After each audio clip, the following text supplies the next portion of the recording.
día. Gracias por esta nueva oportunidad que tenemos de estudiar de tu palabra. Te pedimos que tú estés dirigiendo este estudio, que nos ayude a comprender cada una de las cosas que veremos y podamos entenderlo para vivir para tu gloria en todas las cosas. Gracias, Dios, por tu bondad, por esta oportunidad que tú nos das, por tu misericordia. Pedimos que tú nos guíes en todo. En el nombre de Jesús lo pedimos. Amén. Amén. Bien, hermanos, estamos viendo el tema de cosmovisión cristiana y la cultura, y recordarán un breve repaso de lo que vimos la semana pasada. Dijimos que el tema de la cultura era un tema muy complejo, y por eso en el cristianismo han existido diversas posturas, respecto a cómo tratar o cómo ver el tema de la cultura. Y dijimos que este libro, que está ahí, de Cristo y la cultura, ha sido un libro que trató de mostrar cuáles han sido las diversas posiciones del cristianismo y la cultura. Dijimos que la primera posición era Cristo contra la cultura, la segunda Cristo de la cultura, la tercera Cristo por sobre la cultura, la cuarta Cristo y la cultura en paradoja, y la quinta Cristo el transformador de la cultura. ¿Cierto? Esto es lo que hace este libro, analiza y nos dice las posiciones que han existido en el cristianismo respecto al tema cultural. Y luego vimos la definición de cultura, qué significa cultura según la Real Academia Española, ¿cierto? Y dijimos que en general tiene cuatro puntos. ¿Qué significa cultura? Que es 1, cultivo; 2, conjunto de conocimientos que permite a alguien desarrollar su juicio crítico; 3, conjunto de modos de vidas y costumbres, conocimientos y grado de desarrollo artístico, científico, industrial en una época, grupo social, etc. y 4, culto religioso. ¿Cierto? Y después empezamos a ver cada una de estas partes de la definición de cultura, analizándolo con algunos comentarios, obviamente viéndolo desde la Biblia, y luego con algunas citas del señor Henry Van Til en su libro El concepto calvinista de la cultura, libro recomendable que analiza exactamente la definición de lo que significa cultura. ¿Ya? Estoy pasando esto rápido porque es algo que ya vimos solo como repaso, ¿ya?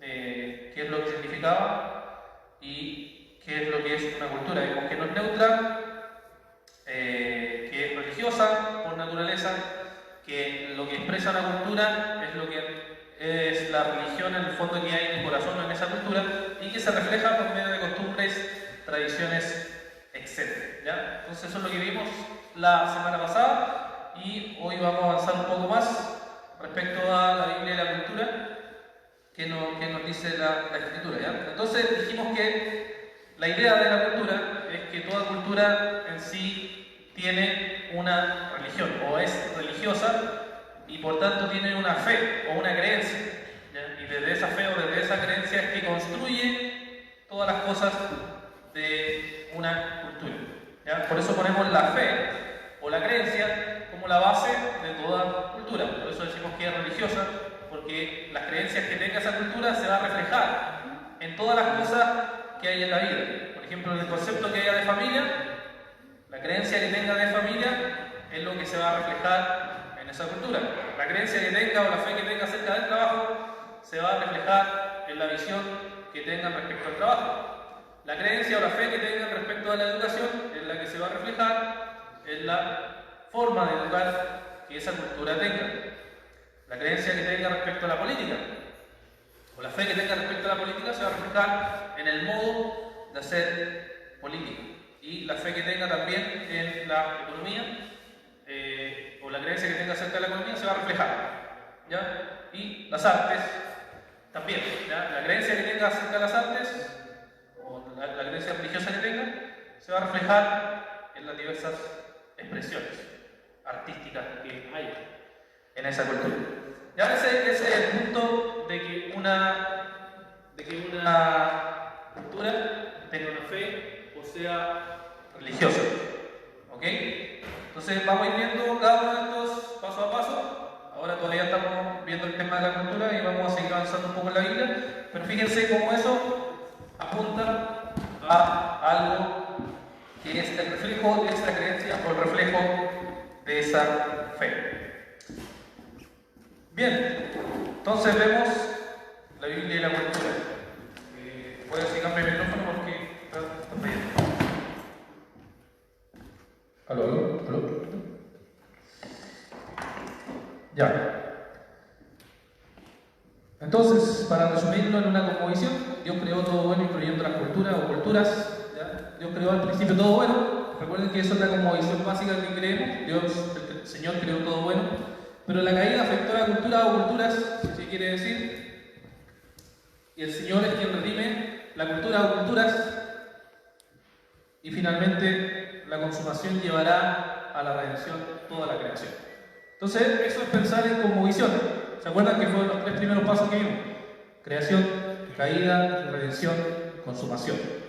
Si nosotros tenemos eso como base, entonces vamos a poder pensar bíblicamente respecto a todos los temas anteriores que vamos a estar viendo: familia, fe, trabajo, educación, filosofía, ciencia, etc. Todo eso se va reflejando por medio de la creencia que uno tenga y se refleja en las culturas. ¿Ok? Recuerden que es una clase, así que si tienen una pregunta o algo que no hayan entendido, pueden levantar la mano y haremos el intento de responderse. ¿Ya? Entonces, el mandato cultural, recordarán el mandato cultural que está en Génesis, que llamaba a hacer cultura o gobernar la creación. Dios había dado el mandato al hombre de gobernar, dominar o administrar la creación, depende de la versión que diga, pero que tiene la misma idea, que era hacer todas las cosas para la gloria de Dios. Todo lo que el hombre hiciera, en el fondo, está reflejando la cultura que está en su corazón, la creencia que está en su corazón de hacer esas cosas. Dios mandó a Adán a cultivar y cuidar el jardín. Y recuerden que la idea de cultura está ahí en cultivar, ¿ya? Cultivar y cuidar el jardín. Pero debido al pecado, todo eso ha sido manchado. Y veamos Génesis capítulo 4. Génesis capítulo 4, verso 17. Y después verso 20 al 22. ¿Quién pueda leer esos versos, hermanos? Génesis 4:17 dice: Sí. Y conoció Caín a su mujer, y ella concibió y dio a luz a Enoc, y edificó una ciudad y la llamó Enoc, como el nombre de su hijo. ¿Y 20 al 22? Del mismo capítulo, ¿cierto? Del mismo capítulo, sí, por favor. Dice: Y Ada dio a luz a Jabal, el cual fue padre de los que habitan en tiendas y tienen ganado. Su hermano se llamaba Jubal, el cual fue padre de todos los que tocan lira y flauta. Y Sila, a su vez, dio a luz a Tubal Caín, forjador de todo utensilio de bronce y de hierro, y la hermana de Tubal Caín era Naama. Gracias. Bien, ahí tenemos una descripción de algo que está pasando después de la caída, que son los hombres desarrollando cosas, ¿ya? O los hombres haciendo cultura. En el verso 17, el primero que leyó nuestro hermano Franco, vemos que es quien construye, ahí se edifica la primera ciudad, ¿ya? Hay una construcción, hay una ciudad. Las ciudades en el mundo antiguo tenían que construirse alrededor de murallas, ¿ya? Para que no lo haga la cara. Entonces se construía, era muy común que las ciudades tuvieran murallas, y ahí se edifica la primera ciudad. Luego en el verso 20 al 22 tenemos a Jabal, quien dice que fue padre de los que habitan en tiendas y crían ganados, ¿ya? Y ahí ya tenemos un trabajo que era criar ganados. Y en el verso 21 tenemos a Jubal, quien fue el padre de los que tocan arpa y flauta. O sea, tenemos a alguien que está creando música, ¿ya? Está haciendo música. Y en el verso 22 tenemos a Jubal, el cual hizo toda obra de bronce y de hierro. Entonces ahí tenemos distintos oficios o desarrollos de la cultura, pero recuerden que esta descendencia es una descendencia no creyente. O sea, una descendencia que no está siguiendo a Dios, sino que está yendo en pos de sus propios deseos o siguiendo sus propios corazones. Pero aún así, en su corazón hay deseos de construir y de hacer cosas. ¿Por qué? Porque en el corazón del ser humano está el mandato cultural. Y el hombre crea cosas y hace cosas porque está en el corazón de los seres humanos eso.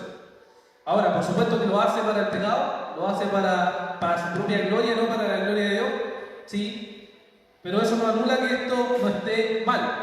Hay personas que ven estos versículos y piensan, por ejemplo, que las ciudades en sí son malas, o piensan que la música en sí es mala, o el crear cosas o criar ganado, como nos dice aquí, es algo malo, pero no es algo malo, sino que los hombres hagan eso malo, no quiere decir que sea malo. ¿Ya? O sea, que los hombres construyan tecnología, por ejemplo, no es necesariamente malo. No es algo negativo la tecnología. La diferencia es cuál es la motivación de usarla o cómo se usa. ¿Ya? ¿A qué se inclina? ¿Cuál es la inclinación de esa tecnología? Y aquí tenemos un comentario interesante también de Henry Van Til, que hemos estado citándolo de forma seguida, respecto a este tema. Quizás no se vea ahí en la imagen, pero voy a leerlo. Esta frase que él dice sobre este tema del mandato cultural, dice: debe ser inequívocamente claro que el pecado no invalidó el mandato cultural, ni excusa al hombre de cumplir su tarea cultural. El hecho de que el hombre ha quebrantado la ley de Dios no implica que la ley de Dios ha sido abolida, que ha perdido su fuerza para la vida del hombre como criatura. Esa ley es inalterable, puesto que es una expresión del ser de Dios, quien es inmutable. El hombre no ha hecho naufragar los planes de Dios, pues dice Isaías que su consejo permanecerá y hará lo que le plazca. Todas las cosas ocurren según el consejo de su voluntad. El hombre realmente se convirtió en un quebrantador del pacto, pero no obstante Dios le tiene por responsable, igual como tenemos al hombre como responsable de sus obligaciones para con la ley. Aunque el hombre rehúse funcionar como titular y regente de Dios, Dios no suprime por esta causa ni el pacto ni las demandas del mandato cultural. Tampoco el pecado destruye completamente la imagen de Dios en el hombre, pues el hombre todavía funciona en este mundo como una criatura racional, moral y cultural. En verdad, la naturaleza del hombre es ahora una deformación o malformación, pues ya no tiene conocimiento de la verdad y ya ama aquello que es santo y ha perdido la verdadera meta de sus esfuerzos culturales. En otras palabras, lo que hace el hombre en el fondo ahora con las cosas que hace o con la cultura que refleja o con las cosas que crea es simplemente no honrar a Dios, no glorificar a Dios, sino que lo hace para sus propios fines. Pero eso no anula que lo que esté haciendo fue algo que Dios puso en el corazón del hombre y que esté cumpliendo el propósito de Dios de igual manera, porque Dios es soberano y Dios tiene el control sobre todas las cosas. ¿Ya? Entonces, que el hombre haya caído en pecado no anula que el hombre haga cultura y haga cosas que están bien para la gloria de Dios. Todos hemos conocido probablemente pintura magnífica, arquitectura magnífica, música buena, que han sido creados por gente que no son creyentes y que uno la puede disfrutar, porque en el fondo sabemos que Dios es quien le dio a esa persona la inteligencia o la gracia o la capacidad para hacer eso, y eso es porque en el corazón del hombre está el mandato cultural. Bien, ¿alguna pregunta sobre ello? Estamos viendo cómo esto se va desarrollando a través de la Biblia y también a través de las culturas. Bien, avancemos entonces. Recordemos que entonces Dios, en su plan, escoge a un hombre. Esto es un muy breve resumen de toda la historia de la Biblia, pero Dios escoge a Abraham, ¿cierto? Después Isaac, Jacob, José, sigue a través de Génesis cómo va desarrollando su plan, después Moisés, ¿cierto? Después Josué, así, etc. Y Dios escoge a este pueblo que Abraham al principio empieza, se va formando, se va multiplicando, y le da la promesa de la tierra prometida, y luego están esclavos en Egipto, luego son liberados después de 400 años de esclavitud, y los libera y los va llevando por el desierto. El pueblo peca constantemente y Dios le da sus mandatos. Le dice cuáles son las leyes morales que Dios establece. Ahí está la división cristiana que ha existido generalmente en la teología cristiana, ¿cierto? Le da las leyes morales, le da las leyes civiles y le da las leyes ceremoniales. Las leyes morales quizás son las más conocidas para nosotros, conocidos como los 10 mandamientos, que están ahí en Éxodo 20, del 1 al 17, o en Deuteronomio 5, donde el Señor manda los 10 mandamientos, le dice estos son los mandamientos. Y luego, las leyes civiles son la aplicación de esos mandamientos a casos particulares. Uno lo puede ver, por ejemplo, en Éxodo 21-22, no lo vamos a leer, pero solo para recordarlo. Le da, por ejemplo, el caso de cómo tratar a los esclavos, cómo tratar a los animales, etc. Hay una aplicación de la ley moral a cada situación que se transforma en ley civil. Y las leyes ceremoniales se les conoce como las leyes, cómo sacrificar los animales, cuál debe ser la ofrenda, cómo se debe llevar a cabo la adoración al Señor en el tabernáculo, después más adelante en el templo. Entonces, le da toda una estructura a este pueblo, toda una cultura de cómo hacer las cosas para la gloria del Señor.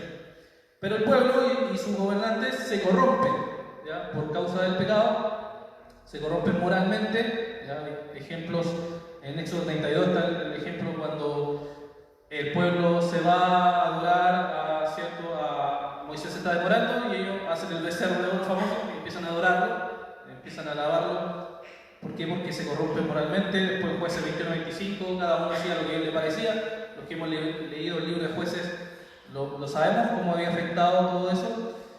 Luego civilmente también se empiezan a corromper quienes, se corrompen los gobernantes, los jueces se empiezan a corromper, el pecado empieza a entrar, el pueblo empieza a no cumplir o no vivir conforme a la voluntad de Dios. Tenemos muchas reprensiones sobre eso en los profetas, vacas de Bazán, gente que se está corrompiendo, las pesas falsas, muchas cosas a través de la Biblia, cómo se han ido corrompiendo, y ceremonialmente también el Señor cuestiona al pueblo porque está haciendo las cosas como a ellos les parece.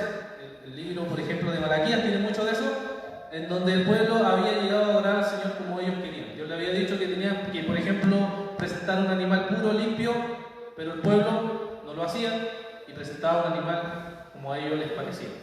Entonces hay toda una cultura que Dios había establecido en cómo debían hacerse las cosas en todo sentido para adorar al Señor, y el pueblo se había corrompido desobedeciendo esto. Pero ¿qué pasaba? Cuando el Señor quería restablecer estas leyes, restablecer estas prácticas, había reformas. ¿Ya? Reformas como la que conocemos en el siglo XVI, la más popular. Pero en la Biblia misma había reformas o despertares que el Señor traía a gente conforme a su corazón y hacía que el pueblo volviera a todas estas prácticas. ¿Ya? Y hay dos ejemplos que voy a nombrar también, no vamos a leer todo esto, pero solo quiero que veamos cómo todo esto después se va a ir transmitiendo también en el Nuevo Testamento. Está la reforma de Ezequías, ¿cierto?, que establece todo el orden conforme a lo que Dios había dicho. Dios había mandado cómo debía adorarse, cómo tenía que practicarse civilmente las cosas, cómo tenían que ceremonialmente hacerse los sacrificios, y todo eso se había corrompido en la idolatría. Entonces, cuando llega, ahí en 2 de Crónicas, capítulo 29 al 31, llega el rey Ezequías, él restablece todo eso. Saca las prácticas paganas, empieza a restablecer el templo, y entonces empieza a adorar como Dios había mandado que se adore. Y cuando no se adoraba al Dios verdadero, lo que también pasaba es que los gobernantes empezaban a corromperse. Se corrompía lo religioso, se corrompía lo político, se corrompía todo. Y todo el pueblo quedaba totalmente en corrupción. Pero cuando Dios restablecía las cosas, restablecía también todo. Restablecía lo religioso, restablecía lo político, restablecía lo civil, todas las cosas como tenían que mandarse, lo hacía restablecer. O es como lo llamamos hoy, despertar o avivamiento. Y en el caso de Josías, que fue también otra persona, otro rey que Dios usó para sacar la idolatría del templo, también en encuentro a la ley de Dios, lee la ley de Dios al pueblo, el pueblo se da cuenta de todo lo que el Señor había mandado en Deuteronomio capítulo 28, donde estaban las maldiciones porque estaban sufriendo las consecuencias de sus pecados, y el pueblo se arrepiente, restablecen la Pascua, restablecen la forma de adorar a los sacerdotes, restablecen todas las cosas. Y todas estas reformas eran reformas que se aplicaban al pueblo e influenciaban todas las áreas, no solamente lo religioso, sino que todas las áreas del pueblo eran restablecidas. Por eso se le llaman reformas en el Antiguo Testamento. Pero fíjense, lo que quiero que miremos aquí es cómo todas las áreas estaban involucradas en el pueblo de Dios. No había separación entre religioso y político, entre social, sino que todas las áreas se hacían para glorificar al Señor, porque había una composición que el pueblo tenía o mantenía, y cuando se alejaba del Señor, todo lo demás se corrompía. Ahora voy a hacer la conexión de toda esta idea hasta el ministerio de Jesucristo. El ministerio de Jesucristo, ustedes recordarán que comenzó con el anuncio de la llegada del reino de los cielos. Mateo capítulo 4, verso 17. ¿Quién puede leer ese verso? Donde el Señor tiene la famosa afirmación. Mateo capítulo 4, verso 17. El Ezaro Luis, ¿puede leer Mateo 4, 17?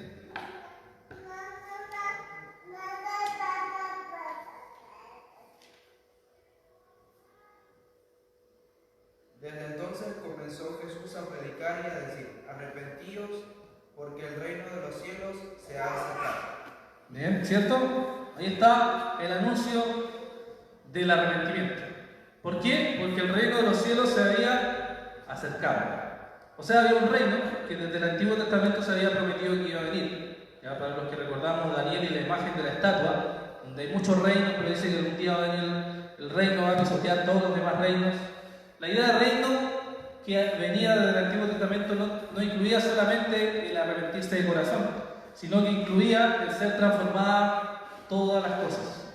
El reino de Dios es un gobierno, ¿ya? Lo que entendemos gobierno político, alguien que reina, alguien que tiene el poder y la potestad sobre todas las cosas. Entonces, cuando el reino de Dios llega por medio de Jesucristo y por medio de la predicación del Evangelio, ¿qué es lo que significa eso? ¿Qué es lo que significaba la llegada del reino? Significaba la conversión de los corazones. Y eso es lo que sucede, ¿no? Cuando predicamos a otras personas, las personas creen y sus corazones son transformados por el Evangelio. Y eso es lo que estamos viendo, por ejemplo, en el Sermón del Monte, donde vemos cómo todas esas leyes que están en nuestros corazones, que ahora entendemos que Jesucristo es el único perfecto, que murió en nuestro lugar, y nuestros corazones son transformados y tenemos que vivir conforme a su voluntad, eso es lo que sucede en nuestros corazones. Pero no solamente eso, sino que la llegada del reino de Dios mostraba la misericordia de Dios para con todas las personas. Mostraba que el reino de Dios era misericordioso y se extendía a todas las áreas de la sociedad. Para que lo entendamos, en la época en que Jesús llega, estaba el Imperio Romano gobernando, estaban los judíos con sus leyes y tradiciones sobre el pueblo, y había muchas personas que se les había excluido porque eran pecadores, como leprosos, ciegos, mudos, endemoniados. Todas esas personas eran alejadas porque los judíos entendían que las leyes de exclusión del Antiguo Testamento lo excluían a ellos, y por tanto no tenían que acercarse ni nada. Pero cuando Jesucristo llega, una de las cosas interesantes que él hace es que él empieza a sanar a leprosos, a paralíticos, a enfermos, a endemoniados, a ciegos y a mudos.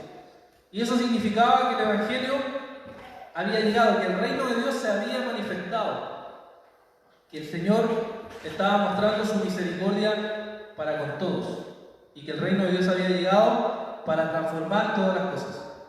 Generalmente la gente cuando lee estos pasajes, yo sé, las predicaciones anuncian de que Jesús haya sanado a los leprosos, que Jesús haya sanado a los enfermos, es la confirmación de que Jesús es el Mesías. Y generalmente la lectura que se da, y es cierto, tiene algo de eso, pero tiene más que eso, porque muestra que el reino de Dios ha llegado y que el Señor puede transformar todas las cosas por medio del Evangelio. El Señor ha llegado y ahora transforma todo. Veámoslo en un versículo. Lucas 4, 16 al 21. Lucas capítulo 4, verso 16 al 21. Lo tenemos ahí, pero leamos también para quien pueda leerlo. Lucas 4, 16 al 21.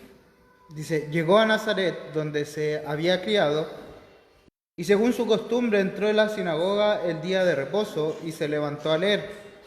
Le dieron el libro del profeta Isaías, y abriendo el libro halló el lugar donde estaba escrito: El Espíritu del Señor está sobre mí, porque me ha ungido para anunciar el Evangelio a los pobres.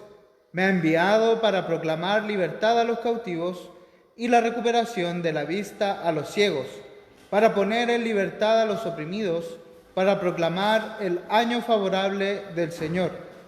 Cerrando el libro, lo devolvió al asistente y se sentó. Y los ojos de todos en la sinagoga estaban fijos en él. Y comenzó a decirles: hoy se ha cumplido esta escritura que habéis oído. Bien, cierto, conocemos la historia. Jesús llega, abre el rollo, lee la lectura de la escritura. Varios de nosotros sabemos que cita Isaías 61, ¿cierto? Donde lee el texto sobre ello. Y generalmente se lee este texto y se dice, bueno, sí, Jesús nos salvó de la opresión del pecado, nos liberó de la pobreza espiritual. Y ciertamente pasó eso, porque eso sucede por medio del Evangelio. Pero Jesús aquí nos dice que literalmente va a qué cosa? Va a dar buena noticia a los pobres literalmente. Va a proclamar libertad a los cautivos, literalmente, gente que estaba cautiva del pecado y de alguna opresión que estaba sufriendo, puede ser esclavitud o cualquier tipo de opresión. que iba a dar vista a los ciegos, y eso es lo que hace, da vista literalmente a los ciegos, no solo espiritualmente, sino que en realidad Jesús liberta a las personas y hace que vean, ¿cierto? Tenemos ejemplos incluso en la misma Biblia que abre los ojos a aquellos que están ciegos. Entonces lo que este texto alude a lo que el Evangelio por medio del reino del Señor hace. El Señor trae libertad de la opresión. Cualquier tipo de opresión, el Señor la liberta por medio del Evangelio.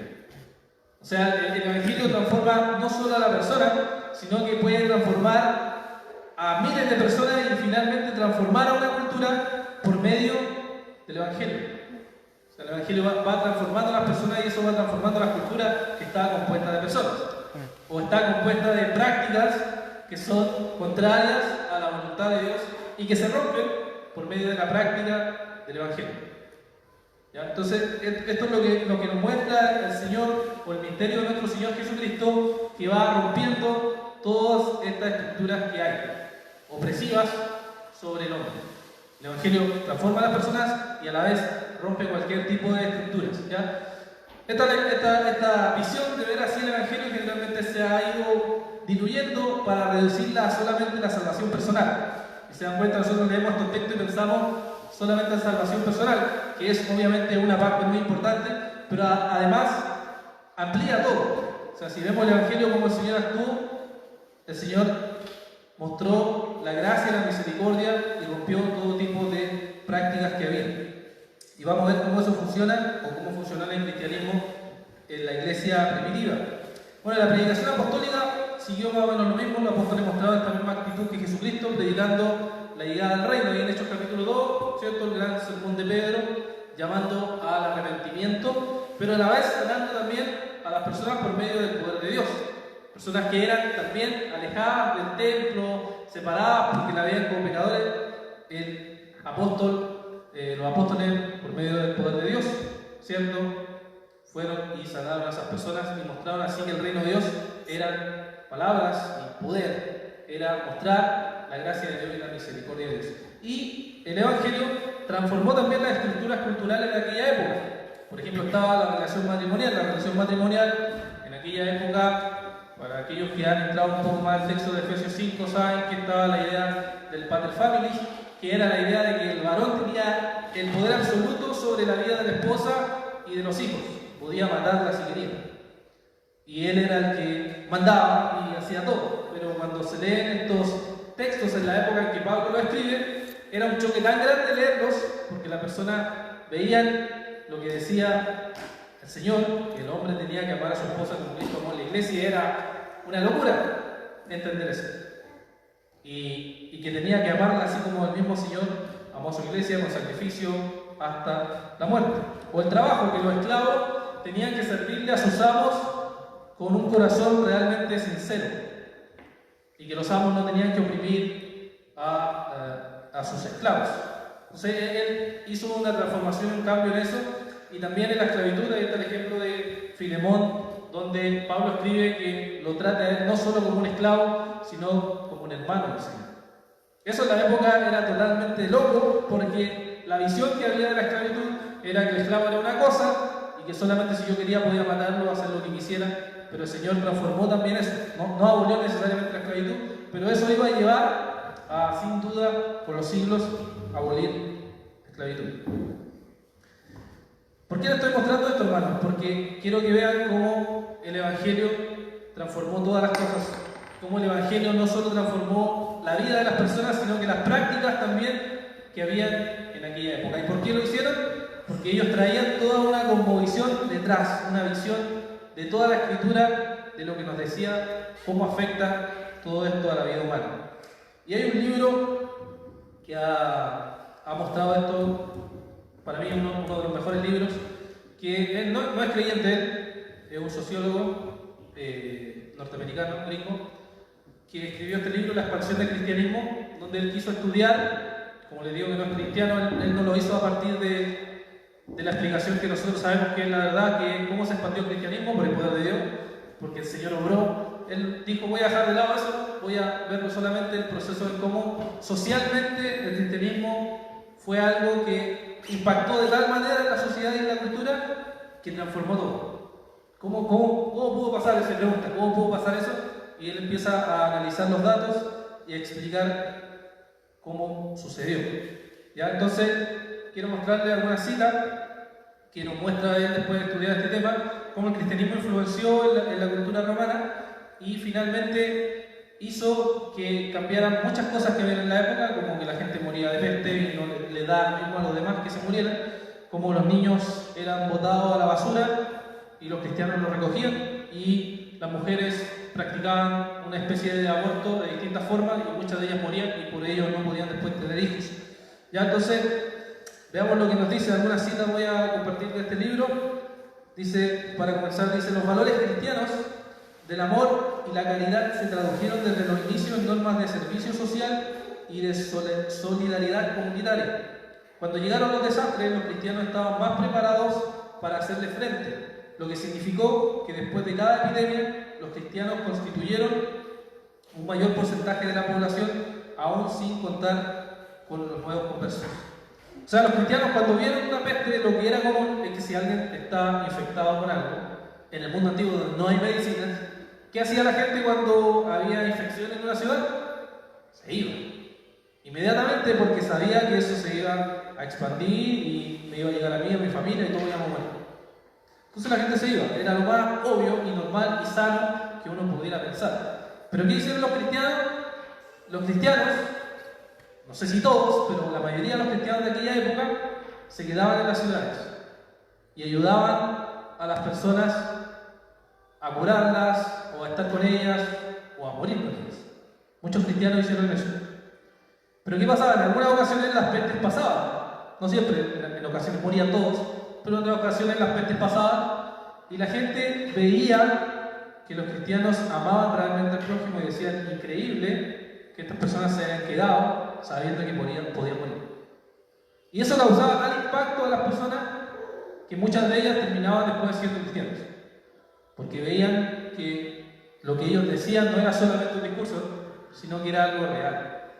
Y eso es lo que él nos dice aquí, Ronnie Stark, que las personas o los cristianos hacían y por tanto sorprendían. Otro caso era el caso de los bebés, que es sabido que en Roma la gente no quería a los niños, sino que los botaba a los basureros. De aquella época incluso hay descubrimientos donde se han encontrado muchos huesos de niños, porque los romanos los tiraban y se iban muchas veces por donde pasaba el agua y quedaban ahí atascados de repente los cuerpos y se llenaba de agua y todo el tema. Entonces los cristianos lo que hicieron es ir contra esa idea, contra esa visión que había en la época. Y aquí también hay una cita que dice que era común dejar expuesto a un bebé no deseado fuera de los hogares, donde en principio podía ser visto por alguien que lo quisiera, pero la verdad es que lo normal era que el bebé abandonado cayera víctima de los elementos, de los animales o de las aves. Y el abandono de infantes no era solo una práctica común, sino que estaba justificada por la ley defendida por los filósofos. Entonces, los mismos filósofos de aquella época, filósofos que a mí me gustan en algunas cosas, como Platón, Sócrates, Aristóteles, son conocidos, ellos también defendían la idea de que un niño podía morir. O sea, sí, es innecesario, hay que matarlo, es parte de lo que uno puede hacer. Pero los cristianos dijeron: no, eso no es algo humano. Y los cristianos influenciaron de tal forma que empezaron a tomar a los niños de aquella época y a mostrarles el amor y la misericordia. ¿Por qué lo hicieron? Porque ellos habían entendido también que el Señor nos manda a amar unos a otros y además amar al prójimo. Sí, Juan Carlos. Hace tiempo me leí un libro político que yo pensaba que no iba a tocar nada del tema del cristianismo, y él hablaba de China. Y él dice que los cristianos en China cuidan a los... Porque hay una ley en China, no sé si todavía es así, pero había una ley que no podía tener más de 2 hijos. Y si tenía más de un tercer hijo o cuarto, tenías que votarlo, ver qué hacer, pero no lo podías tener. Entonces, había muchos niños en la calle por eso, porque la familia no se les permitía tener más de 2. Y los cristianos agarraban a estos niños y los criaban y cuidaban de ellos. Así que no solamente en Roma y esas cosas se veía, sino que se ha visto en toda la época del cristianismo. Claro, sí, he escuchado esa ley, no sé tampoco si está actual hasta el día de hoy, pero ciertamente esta práctica que estamos viendo es para darnos cuenta que el cristianismo, cuando se lleva a la práctica, influencia de una forma muy profunda, y es porque eso manifiesta el amor que el Señor puso en nuestros corazones, lo manifestamos también a los demás. Tenemos otra cita aquí, dice: además del infanticidio, que es matar niños, la fertilidad se redujo de manera importante en el mundo grecorromano por el recurso frecuente al aborto. Los textos literarios detallan un número de técnicas abortivas sorprendentemente amplio, de entre los cuales las más efectivas eran a la vez las más peligrosas con muchos. De este modo, el aborto no solo evitó muchos nacimientos, sino que también mató a muchas mujeres antes de que pudieran contribuir con la fertilidad, resultando además en una importante causa de infertilidad en las mujeres que sobrevivieron a los abortos. ¿Qué pasaba? Entonces las mujeres querían abortar, no tenían la tecnología que hoy existe, que es más destructiva, por supuesto, pero practicaban distintos métodos para tratar de abortar, y eso obviamente producía en algunos casos la muerte o la infertilidad de la mujer. Entonces en el mundo pagano, no cristiano, las mujeres en general eran infértiles. ¿Ya? ¿Debido a qué? Debido a que habían tratado de practicar diversos tipos de abortos. Y eso traía daño a la sociedad. Otra cita dice: desde el comienzo la doctrina cristiana prohibió absolutamente el aborto y el infanticidio, calificando ambas prácticas como asesinatos. Tales prohibiciones cristianas reflejan también los orígenes judíos del movimiento. El cristianismo viene del judaísmo y desde el principio se condenó el aborto y el infanticidio. Para los cristianos siempre fue algo pecaminoso, malvado, y hasta el día de hoy sigue siéndolo así. La segunda cita no la voy a leer, pero quiero que leamos esta cita que me encanta, donde habla de los cristianos y la influencia en las ciudades. Dice: en ciudades llenas de vagabundos y desposeídos, el cristianismo ofreció tanto caridad como esperanza. En ciudades abarrotadas de forasteros y extraños, ofreció una base inmediata para establecer lazos y adhesiones personales. En ciudades llenas de huérfanos y viudas, el cristianismo ofreció un sentido de familia más amplio. En ciudades desgarradas por la violencia y las disputas étnicas, el cristianismo ofreció una nueva base de la solidaridad social. Y en núcleos urbanos enfrentados a epidemias, incendios y terremotos, el cristianismo ofreció atenciones y cuidados efectivos. O sea, en cada situación difícil que las ciudades enfrentaban en aquel momento, el cristianismo reaccionaba o tenía una forma de mostrar la misericordia y la gracia de Dios. Y yo cuando leía esto decía: ¿y nosotros qué mostramos hoy? ¿O cómo mostramos hoy el amor de Dios de forma práctica también? ¿Cierto? Es algo que también podemos pensar. Pero fíjense cómo el cristianismo influenció de esta manera muy, muy impactante en la sociedad, y es porque el cristianismo tenía una visión de vida en la cual ellos mostraban la misericordia y la gracia del Señor. ¿Alguna pregunta, hermanos, sobre esto? Ver cómo el cristianismo influenció con la cosmovisión cristiana en todas las áreas. Recuerden que una clase sí que pueden preguntar. Bien, hay una corriente que como iglesia seguimos, una postura teológica que se le conoce como la postura reformada, y la postura reformada ha tenido como posición la transformación cultural. O sea, ¿se acuerdan cuando vimos al principio cuáles eran las posturas respecto a la visión de la cultura? ¿Cierto? Un primer libro que vimos ha habido 5 puntos de vista, por lo menos que se conocen o que se han documentado, respecto a cuál es la visión que tenemos de la cultura. Y la posición reformada generalmente ha sostenido la visión de la transformación cultural. O sea, que la cultura puede ser transformada por el Evangelio.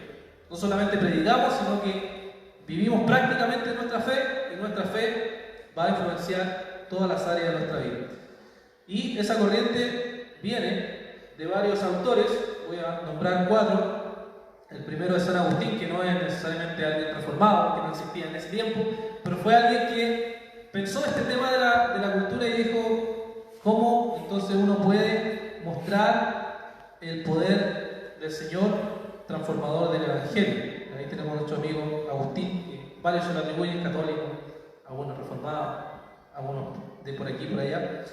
Pero ciertamente este teólogo fue quien puso la base para después seguir esta idea de cómo el Evangelio transforma todas las cosas. Y aquí voy a citar nuevamente a nuestro hermano Henry Van Til, el concepto calvinista de la cultura, donde habla de Agustín, y él lo llama un filósofo escritural. Dice así: pues Agustín era un filósofo escritural, alguien cuya razón estaba sujeta a la autoridad de la revelación.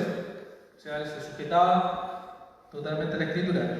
Dice: Cristo transforma a los hombres y a su cultura, pero en la historia, la cultura cristiana existe siempre dentro del marco de ese presente mundo malo, que yace en tinieblas. En pocas palabras, Agustín no era un optimista cultural, quien cree que la cultura como tal redime al hombre y a la sociedad.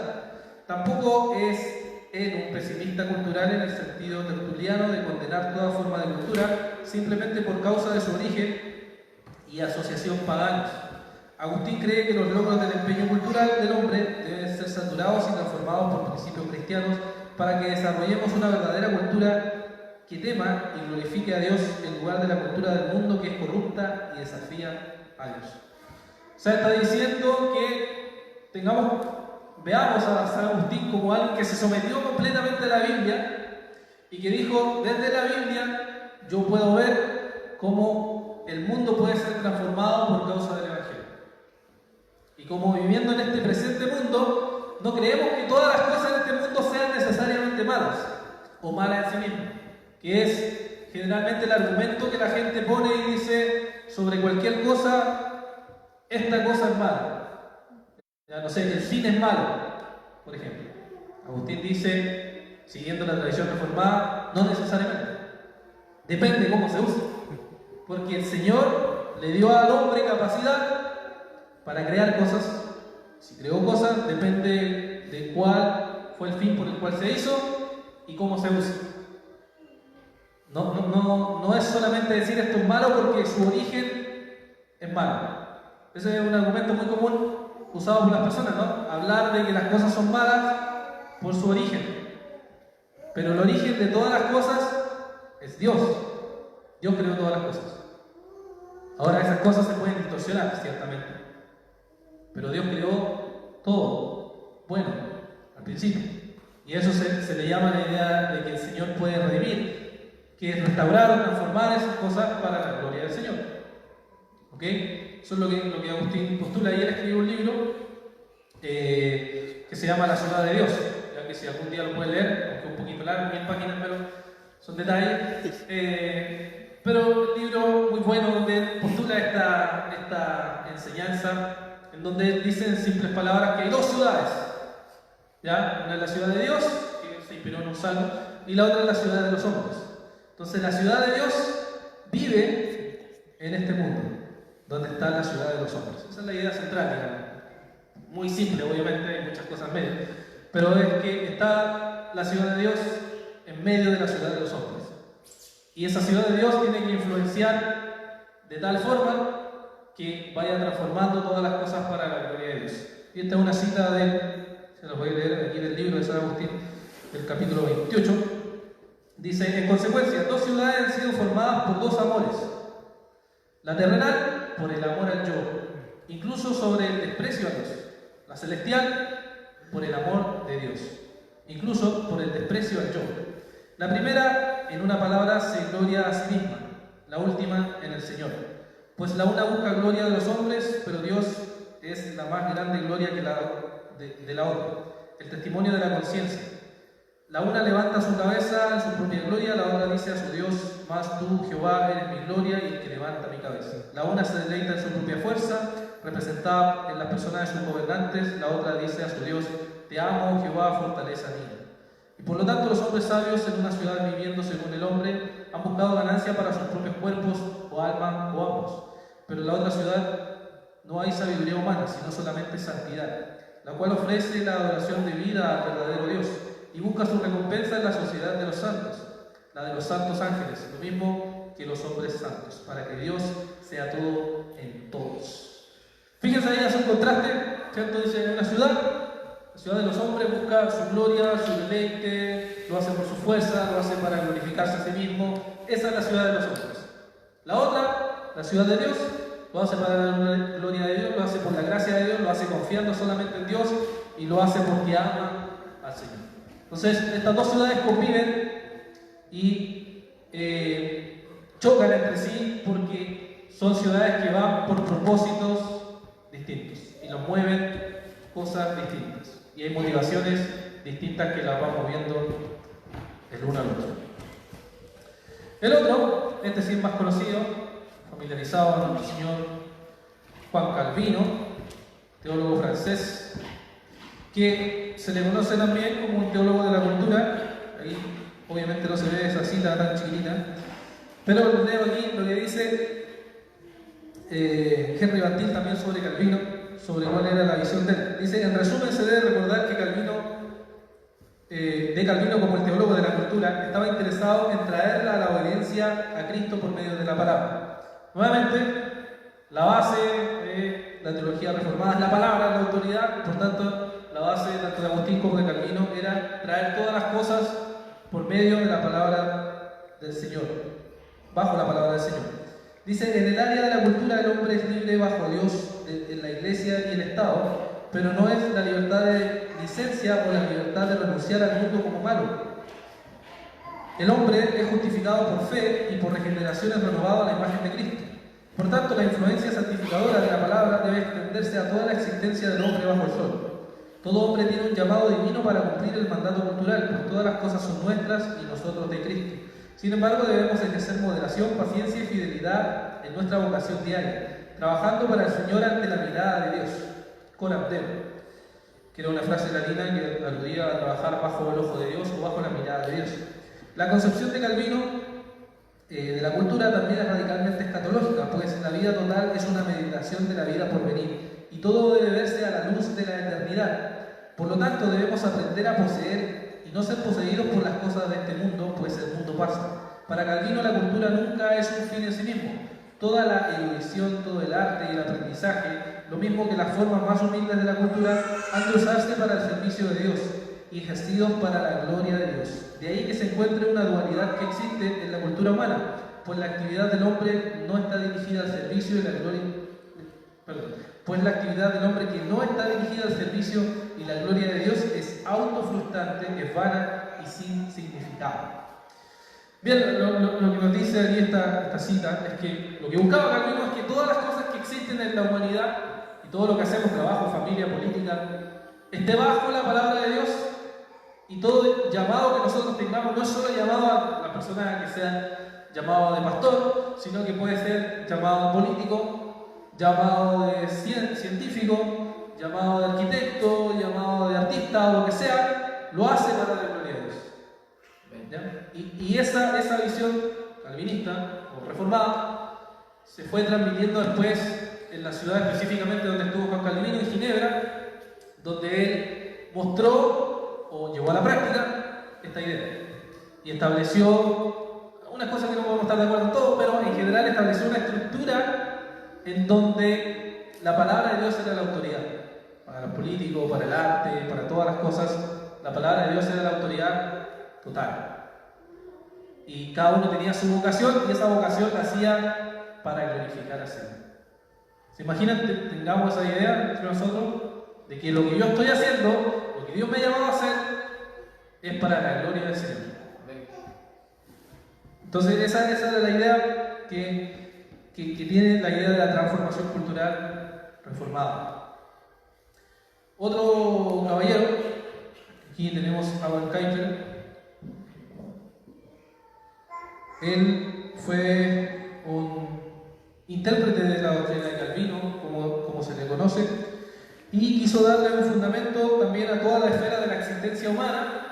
Él fue político, construyó una universidad famosa donde trató de llevar todas las cosas a la gloria del Señor también, y tiene una famosa frase que se la cito, que siempre citaba de Abraham Kuyper, dice: no existe una pulgada en toda el área de la existencia humana sobre la cual Cristo, el soberano de todos, no clame, es mía. O sea, todo es del Señor. Él tiene un libro que se llama Cosmovisión, donde hizo unas charlas, donde él muestra cómo también la cosmovisión cristiana se aplica a todas las áreas de la vida.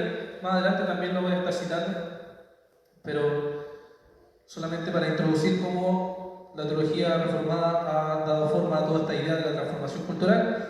Aquí les cito también lo que hacía Kuyper. Dice: Kuyper concordaría en que la cultura incluye todo el trabajo del hombre para el desarrollo y mantenimiento del cosmos y los resultados de ese trabajo, tanto en la naturaleza como en el hombre. Pero sin la gracia común de Dios no hubiese surgido ninguna cultura. El mundo, debido al pecado, hubiera sido destruido si la gracia común de Dios no hubiera intervenido. Como tal, la gracia común es el fundamento de la cultura, puesto que el plan de Dios para la creación es alcanzado por medio de la gracia común. La gracia común no es espiritual ni recreativa, sino temporal y material. Está basada y fluye de la confesión de la soberanía absoluta de Dios. Pues dice Kuyper, no solamente la Iglesia, sino el mundo entero debe dar honor a Dios. Por tanto, el mundo recibió la gracia común con el propósito de honrarle por medio de ella. De esta manera, Kuyper sostiene la afirmación católica en el sentido universal, del cristianismo y urge su validez para todos los hombres. La gracia común, aunque no salvadora y está restringida a esta vida, tiene su fuente en Cristo como el mediador de la creación, pues que todas las cosas existen por medio de la palabra eterna. Por tanto, el punto de partida para la gracia común es la creación y la esfera de lo natural. Pero puede también ser llamada sobrenatural porque es la longanimidad y misericordia de Dios a las cuales el hombre como tal no tiene derecho. Como tal, es una luz tenue en medio de la oscuridad. Bueno, se habrán dado cuenta en la cita que les leo que hay una frase que se repite que se conoce como la gracia común. Ya, esa es otra idea que Abraham Kuyper fue quien introdujo en la teología reformada. ¿Qué es la gracia común? La gracia común es los beneficios que los seres humanos reciben de Dios siendo creyentes o no creyentes.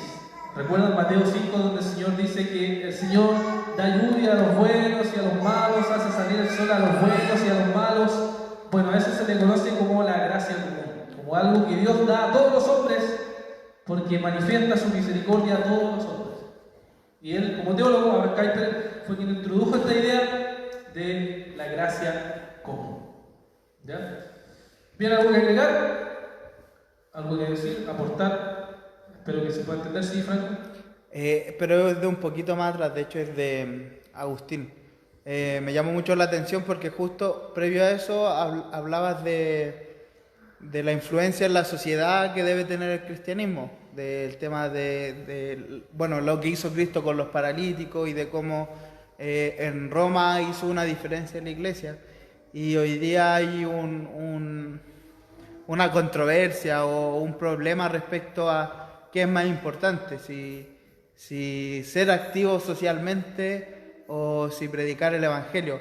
Y me llamó mucho la atención que en la primera presentación de Agustín decía, Agustín no consideraba la cultura como redentora, pero sí que la predicación del Evangelio finalmente lleva a los hombres, a los cristianos, a transmitir su fe a la sociedad.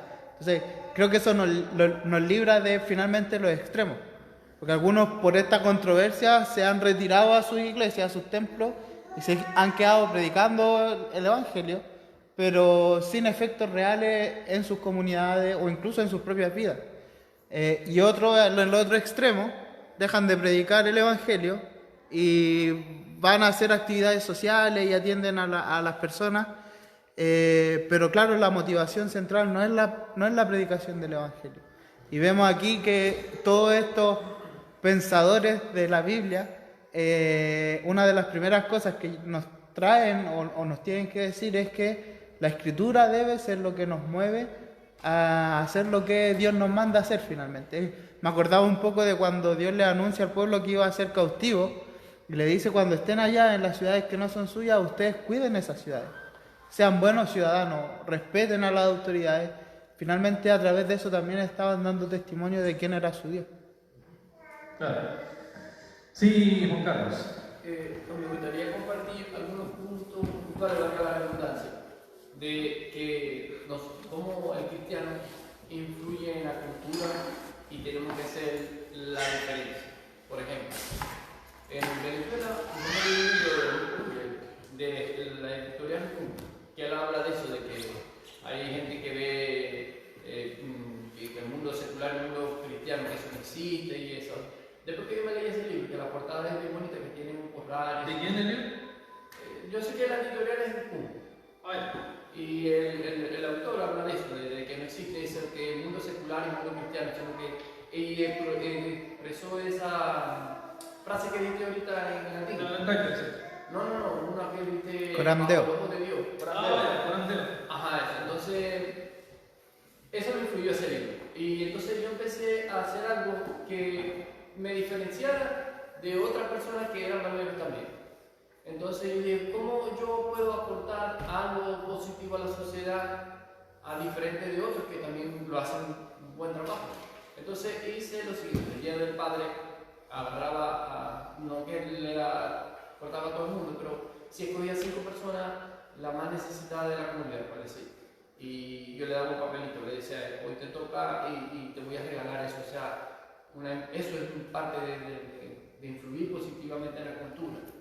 Y una vez, eso lo hacía para contribuir, porque ese libro me había tocado en esa área. Y después me hice amigo de una chica que ella era cristiana y ella tenía un restaurante.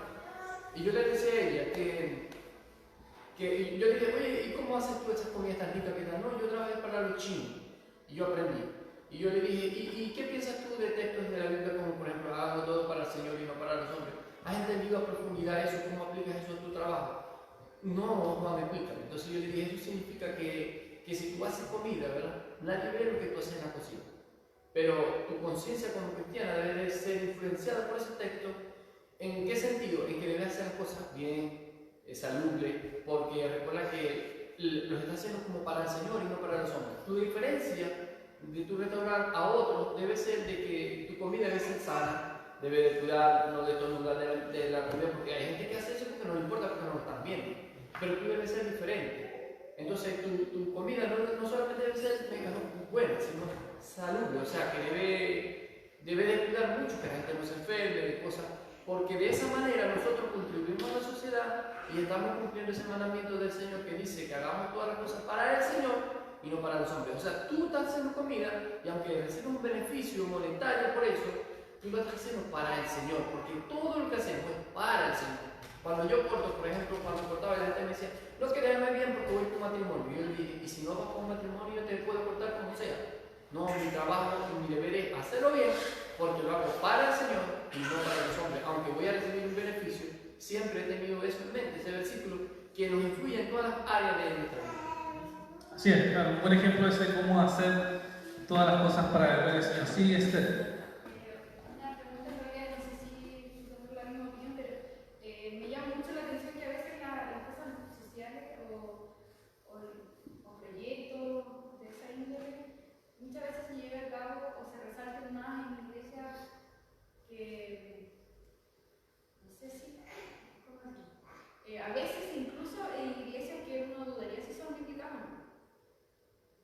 Porque se meten tanto en el tema social de que como que se olvida el trasfondo, porque se olvida, como lo decía Franco, que es la predicación bíblica. ¿Por qué pasará que, por ejemplo, no hay como, o yo desconozco, no hay como obras sociales destacadas en iglesias reformadas? Por lo menos en nuestro país. O si las hay y son como hechas más bien como en no tan publicitadas.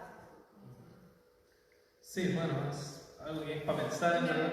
Me refiero, por ejemplo, a comedores abiertos, cosas que son como súper visibles a veces en redes sociales.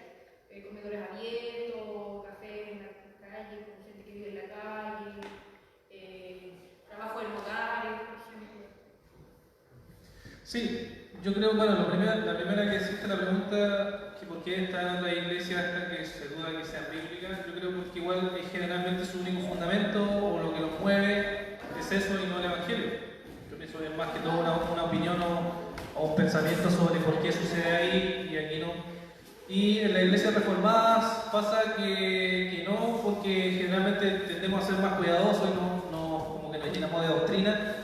Tendemos a ser un poco más lentos en cómo generar lazos o ver eso como algo positivo. Por eso igual estamos haciendo esto como iglesia y como visión, para que entendamos que en verdad todas esas cosas que tú mismo decías, como comedor abierto, todo se puede hacer sin problemas, pero entendiendo, porque hay gente que igual lo hace, pero sin entender por qué lo está haciendo o separándolo del Evangelio, pues solamente queda como una obra social vacía, sin Evangelio.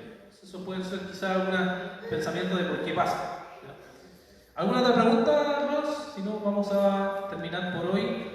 Y yo creo que muchas iglesias quizás no hacen eso porque la cuestión no es eso, sino la cuestión monetaria. No van a hacer una obra social sin tener fuente, a menos que primero haya una oración y se lo pongan al Señor como hizo este hermano que fue inspirado, que Julio se inspiró en él.